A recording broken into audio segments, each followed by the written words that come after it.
우리가 오늘 41장까지 말씀을 읽었는데 창세기의 네 가지 사건과 네 가지 인물, 네 명의 인물 중에 마지막 사람 요셉의 이야기가 이제 본격적으로 시작이 됩니다.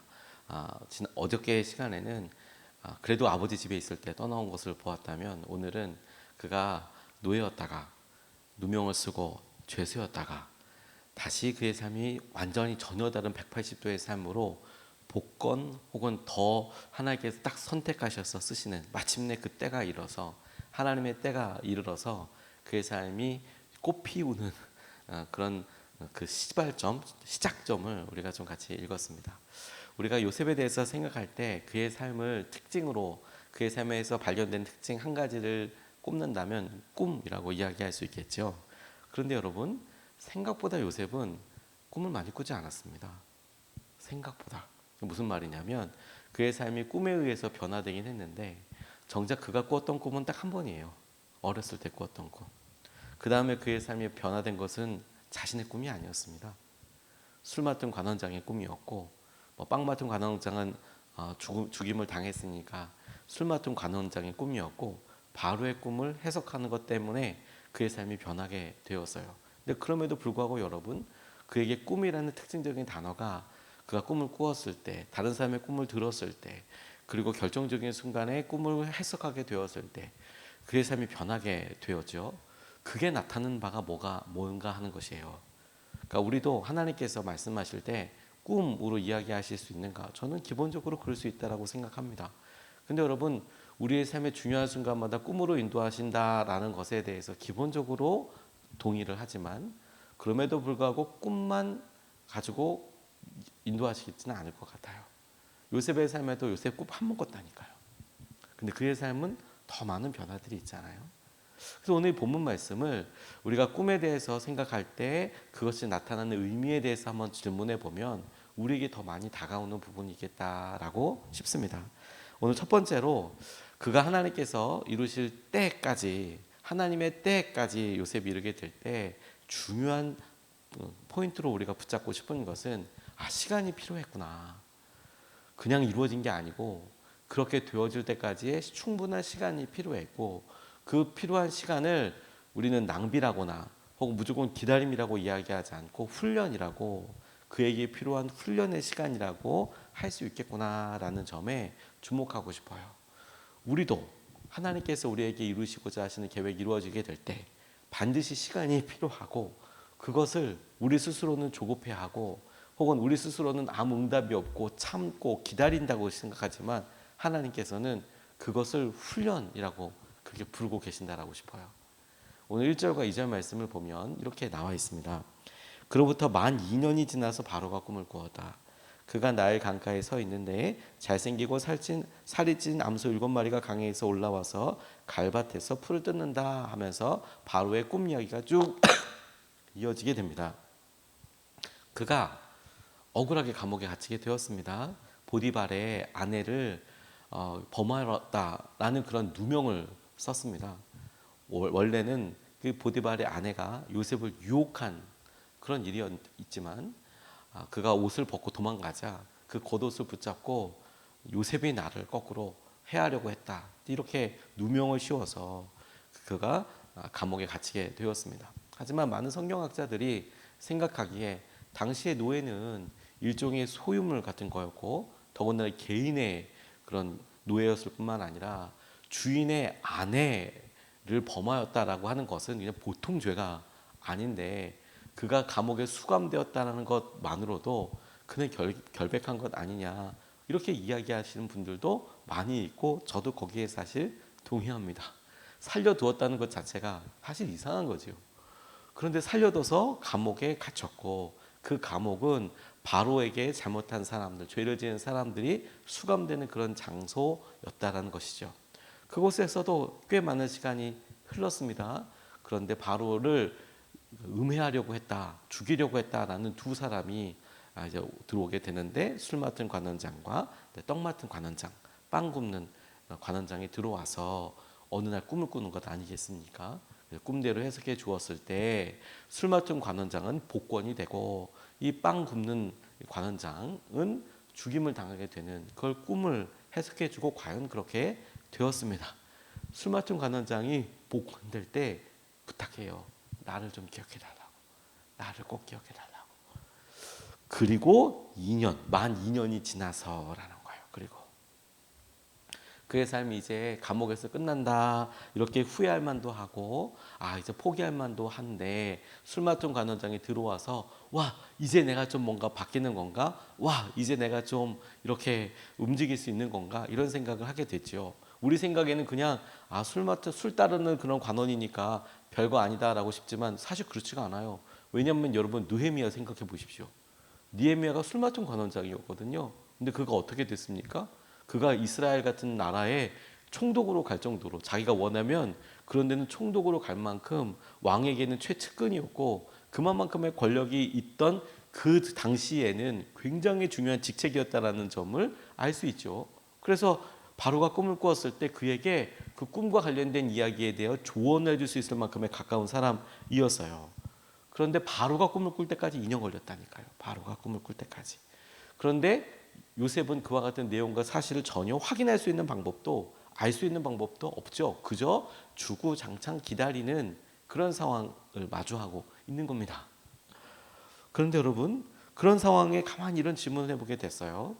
이 꿈이라는 것, 다시 말해서 요셉이 꾸었던 꿈과 그리고 술 맡은 관원장이 꾸었던 꿈에 대해서 생각해 볼 때 그 꿈은 지극히 개인적이고 주관적이고 심지어 일상적이지 않는가 하는 생각을 하게 됐어요. 이게 무슨 말이냐면 여러분 꿈 날마다 꾸십니까? 네, 저 같은 사람은 저는 사실 꿈을 거의 꾸지 않습니다만 근데 전혀 꾸지 않는 건 아니에요. 가끔 꿔요. 근데 또 쉽게 잊어버리기도 하고요. 그리고 막 이런 일이 있을까라고 하지만 많은 부분 또 그렇게 일어나지도 않아요. 그렇게 일어나는 부분도 있지만 또 주목하고 어떤 일이 있을까라고 생각하지만 그럴 수도 있고 아닐 수도 있고 근데 특징적인 것은 의도한다고 내가 꿈을 꿔야지 이런다고 해서 꿈을 꿀 수 있는 것도 사실 아니죠. 뭐 이것과 관련된 여러 이렇게 책들을 찾아보니까 전날 무슨 생각을 하고 잤는지가 오히려 더 관련이 많다라고 이야기하는 분도 계시던데 하지만 의도한다고 꿀 수 있는 것도 아니고 그리고 원한다고 꿀 수 있는 것도 아니고 그저 찾아오는 것이죠. 찾아오는 것이죠. 꿈에 대한 해석도 그럴 것 같아요. 꿈은 요셉만 꾸는 것도 아니잖아요. 다 지금 요셉의 삶에서도 요셉이 꿈꾸고 그가 어려울 때마다 또 꿈꿔서 뭔가 결정하고 그 다음에 또 꿈꿔서 결정되고 이런 게 아니었거든요. 오히려 그 주위에 있는 사람의 꿈을 보고 그것에 대해서 말해주고 그리고 오늘 본문에서는 바로가 꿈을 꾸고 근데 여러분 주님이 요셉의 꿈을 사용하고 바로의 꿈을 이용하신다면 우리에게도 똑같이 꿈을 이용하실 수 있겠다. 그리고 꿈만 이용하실 수 있다가 아니라 우리의 일상적이고 주관적인 것들을 통해서라도 주님께서는 우리를 이끌어 주시고 인도하여 주시겠구나. 다시 말해서 요셉의 개인적인 훈련과 하나님 앞에서의 관계와 여러 일들이 어떻게 계속 훈련받고 그 사이에 무엇이 있었는가라고 보니까 주님께서 함께 하시는 여러 생각과 일들에 무슨 얘기를 들어도 주님이 여기에 의미를 가지고 계셔. 주님이 이 모든 것을 해석하고 계셔. 이거 민감하게 깨어 있고 반응하는 것이 저는 이것이 영적인 깨어 있음이라는 생각이 들었어요. 그리고 그것이 주님이 하시는 말씀인가, 주님이 이끄시는 말씀인가 대부분 지나쳐도 이런 태도와 질문 자체가 우리를 하나님 앞에 서 있게 하고 우리를 정결하게 하는 거예요. 하나님께서 우리를 이렇게 이끌어 주시고 인도하여 주시는구나. 그러니까 여러분 오히려 우리에게 주어진 날마다 일상에 대해서 꿈은 그렇다고 하지만 하나님께서 많은 부분 우리에게 원하는지 원하시지 않는지 우리가 하기 원하시는 것을 하나님께서 그동안에 해오신 여러 일들과 상황들 가운데 주님 이거 원하시지 않지 자연스럽게 구분하고 분별할 수 있는 가장 중요한 것은 일상에서 훈련이 필요하고 그 훈련된 대로 그것을 분별하고 깨달을 수 있는 거예요. 그래서 여러분 우리 성경 말씀 꾸준히 읽는 거 너무 중요하다고 싶어요. 기도 시간이 너무 중요한 것이죠. 요셉의 이야기를 보고 꿈 꿨다. 그러니까 무슨 꿈을 꾸었나. 여기에 집중하기에는 우리의 인생이 너무 길고 우리의 1년은 365번이나 돼요. 요셉은 그의 평생에 딱 한 번 꿈꿨어요. 하지만 그럼 그가 그 꿈만 꾸고 이렇게 매여 있었느냐? 그렇지 않습니다. 그가 다른 사람들의 꿈을 보고 그리고 그것에 하나님께서 하신 어떤 의미를 보고 살필 수 있는 데까지 하나님의 때, 하나님께서 마침내 변화시키실 때, 그때까지는 개인의 훈련 과정이었고 하나님께서 일상과 그의 삶에 역사하시는 것에 대한 영적인 깨어있음이 계속해서 그에게 도전되고 훈련되는 시간이었다라고 싶어요. 그게 오늘 여러분 우리에게도 요셉처럼 이렇게 보여지고 하나님 오늘 우리 삶에 하나님께서 하실 일들이 우리 삶에 도대체 어떻게 연결되는지 그 끈을 잇는 방법은 믿음밖에 없거든요. 그 믿음이 살아있고 우리에게 그것이 훈련이고 영적인 깨어있음이 되는 하루가 되었으면 좋겠습니다. 두 번째로 주목하고 싶은 것은 그가 하나님을 믿었다라는 거예요. 하나님께서 하실 것을 믿었다. 그 훈련의 핵심의 내용이기도 합니다. 그래, 하나님께서는 작은 일이라도 내게 말씀하실 수 있지. 그게 꿈이어도, 그게 말씀이어도, 그게 사람과의 만남이어도 그런 소중한 만남과 생각에 대해서 자기 안에 갈망이 없었다면 사실 술 맡은 관원장이나 오늘 바로왕과의 만남에 있어서 그게 의미하는 바에 대하여 아마 힘들었을 것 같아요. 무슨 말이냐면 내가 원하는 게 간절하면 그 사람을 만나자마자 왜 만났는지 내가 여기 왜 왔는지는 다 잊어버리고 아마 저같이 연약한 사람이라면 내 억울함 좀 풀어주십시오. 내가 억울합니다. 그 얘기부터 하고 싶을 가능성이 클 것 같아요. 그런데 바로 앞에 가서 요셉은 단 한 번도 처음에 왔을 때 내가 억울하게 잡혀갔고 보디발의 아내는 진짜 나쁜 여자이고 내가 억울하게 이렇게 얘기하지 않습니다. 물론 바로 왕 앞이었어도 그렇지만 오히려 그의 삶에 보면 그가 감옥에 갇혀 있었던 사람이 맞을까 싶을 정도로 너무 건실하고 너무 번듯해 보이는 그런 모습이 의아할 정도예요. 그게 동굴처럼 보이는 곳에 몇 년 동안 갇혀 있었는데 여러분 그의 외모나 그런 여러 일들이 여전히 준수하고 여전히 그의 삶이 건강해 보였을 정도로 그래서 그가 어떤 의견을 제시했을 때 이렇게 지혜로운 사람이 있냐 와 이런 사람이 있느냐라고 이야기할 정도의 외모와 어떤 생각과 혹은 말의 표현을 가지고 있었다라는 것은 그가 어떻게 감옥에서 생활했는지를 거꾸로 볼 수 있을 만큼의 중요한 모습이라고 싶어요. 좌절해서 무너져서 빛도 없는 곳에서 에이 그렇다라고 저렇다라고 생각했을 때 그의 삶은 그러면 완전히 무너졌겠죠. 파괴됐겠죠.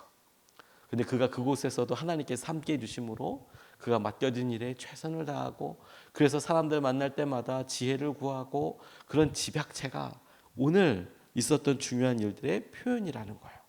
그리고 그 중에서도 핵심의 핵심은 아까 하나님을 깨어있고 하나님께서 믿음으로 연결하게 하시는 것 그런 훈련의 결정체가 뭐냐면 하나님께서 하신 것을 믿게 되었다라는 거죠. 14절로 16절 말씀을 보면 그가 어떤 태도로 이야기하고 있는지 그 중심이 중요하겠다고 싶어요. 이렇게 이야기합니다. 이 말을 듣고서 바로가 사람을 보내어 요셉을 불러오게 하였고 사람들은 곧바로 그를 구덩이에서 끌어냈다. 요셉이 수염을 깎고 옷을 갈아입고 바로 앞으로 나아가니 바로가 요셉에게 말하였다. 내가 꿈을 하나 꾸었는데 그것을 해몽할 수 있는 사람이 없다. 나는 내가 꿈 이야기를 들으면 잘 푼다고 들었다. 그래서 너를 불렀다.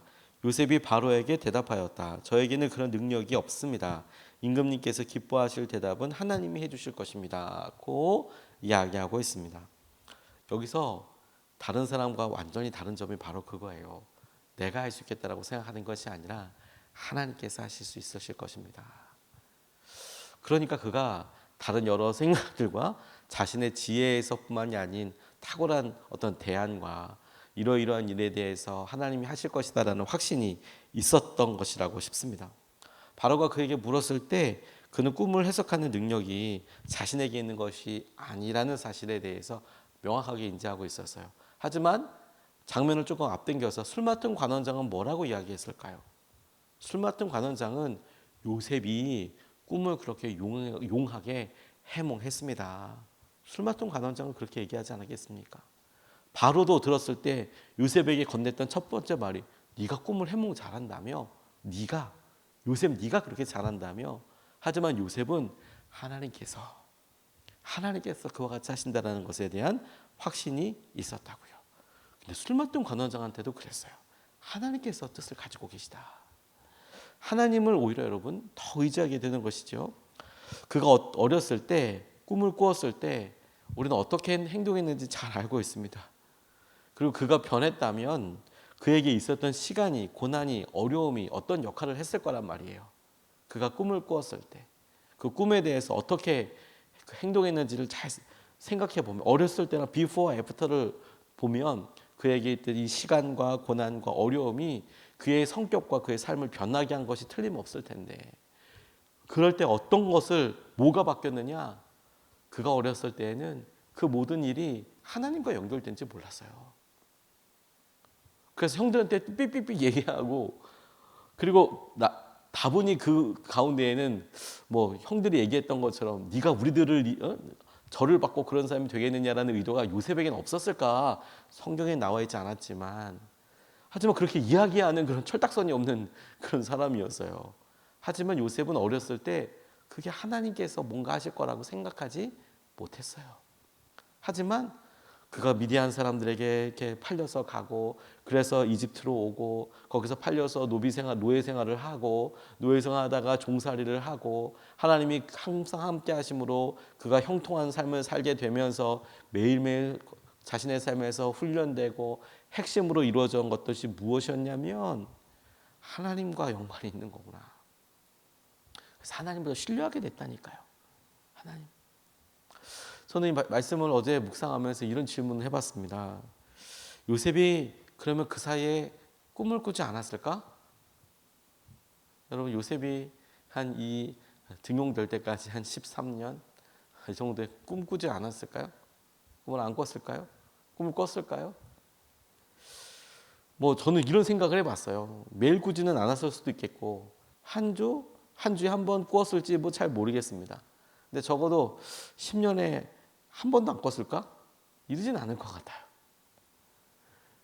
그러니까 우리가 우리 삶을 가만히 생각해 보면 말씀을 통해서 설명되는 거 몇 번이죠. 근데 더군다나 여러분, 그가 꾸었던 꿈이 한 번이고 이후에는 다른 사람들의 꿈을 해석하는 것이고, 정작 사실 요셉의 꿈 자체도 요셉이 한 게 아니고 요셉의 형들이 얘기한 거잖아요. 그러니 여러분, 아마 제 생각에는 요셉이 꿈에 대해서 노출된 것도 더 많았을 것 같아요. 꾼 것도 더 많았을 것 같아요. 전 매일 그리워서 꿈을 꿨을 수도 있겠어요. 그런데 그렇다면 그 모든 순간을 통해서 하나님과 연결했을 거라니까요. 그 꿈이 그냥 버려진 것이 아니라 하나님과 연결된 것. 하나님께서 아주 작은 것을 통해서도 역사하신다, 사용하신다. 하나님께서 알게 해주신다. 이런 확신이 없다면 그는 아무 말도 할 수 없었을 거예요. 이게 우리 삶에 하나님께서 간절히 원하는 영적인 깨어있음이자 영적인 훈련의 내용이라고 싶어요. 작은 것이라도 하나님과 연결한다. 그리고 하나님을 더 믿게 되는 것. 그래, 하나님께서 이끌어 주실 거야. 저는 군 생활을 할 때 미군 부대에서 이렇게 일을 하게 됐었는데, 군 복무를 하게 되었는데, 군인들 지금은 상황이 많이 바뀌었다고 하지만 제가 이렇게 군 복무할 때 그때 상황에서 되게 당황스러웠던 게 뭐냐면, 저는 그냥 일상적으로 군대를 간 거잖아요. 근데 미군들도 군대를 오는 거잖아요. 그런데 이제 이병을 프라이빗이라고 이야기하는데 이병이에요. 이등병. 그러면 새로 신병 교육대를 나오자마자 우리나라에 오는 그런 미군들도 있어요. 그러니까 병장이어서 어느 정도 직업 군인들이니까 계급이 좀 있어서 오는 그런 군인들도 있고, 진짜 신병 교육대를 딱 하고 한국의 첫 번째 부임지인 사람들이 가끔 있어요. 많진 않고 간혹 있습니다. 이렇게 뺑뺑이를 그 사람들도 돌려서 이렇게 보내거든요. 근데 제가 그런 프라이빗이랑 이등병이랑 이야기할 때 정말 깜짝 놀랐어요. 어떤 부분이 놀랐냐면, 한국에 배정이 되면 막 운다는 거예요. 왜 우는지 아십니까, 여러분? 제가 그 이야기를 듣고 더 놀랐어요. 물어봤죠. 왜 우냐고. 한국이 그때 당시만 해도 전쟁 지역이어서 보스니아, 소말리아 지금 전쟁이 일어나고 있잖아요. 여기랑 한국 똑같은 전쟁 지역으로 구분이 돼요. 그래서 한국에 가면 죽는 줄 알았대요. 총알 날라오는 줄 알았대요. 화생방 맨날 쏘는 줄 알았대요. 이게 지금 처음에 장난인가 싶었거든요. 근데 얘는 진짜 정말 진지한 문제였던 거예요. 그래서 부모님들이랑 울면서 헤어졌다는 거예요. 제가 한 명, 두 명이 아니라 그런 사람을 여러 봤거든요. 이렇게 물어보면 한국에 떨어져서 막 너무 놀랐다고. 하지만 얼마 지나면 완전 와 이거 태평성대 막 이런 얘네들도 점점 이제 분위기가 확 바뀌죠. 근데 그걸 보고 이제 저희들도 당황하는 거죠. 아, 우리가 지금 남북이 이런 분위기로 살고 있고 외부에서는 그렇게 보이는구나. 그리고 저희들은 미국 뉴스를 이렇게 바로 이렇게 보니까 우리나라에서 뭐 주목하지도 않는 작은 일인데도 미국은 막 한국 난리 났다 막 이렇게 얘기 나오는 경우들도 있거든요. 제가 그 시선 차이를 느끼고 이거 하나 알았답니다. 그게 뭐냐면 지금 일본도 사실 그래요. 지진 온다고 하니까 우리는 막 너무 걱정되잖아요. 그래서 이제 기도 제목을 좀 보고 저는 일본 땅을 위해서 기도하고 있거든요. 북한이랑 일본이랑 일본 이렇게 기도하고 기도 제목 찾아보니까 또 일본 사람들은 의외로 또 의연하게 또 살아요. 피난가지 않고 이거 안전 불감증이나 혹은 여러 일들에 있어서 이런 경고들이나 이런 게 있을 때 우리들도 가만히 생각해 보면 주님 오실 날 오시겠지. 근데 사실 별로 준비하지 않잖아요.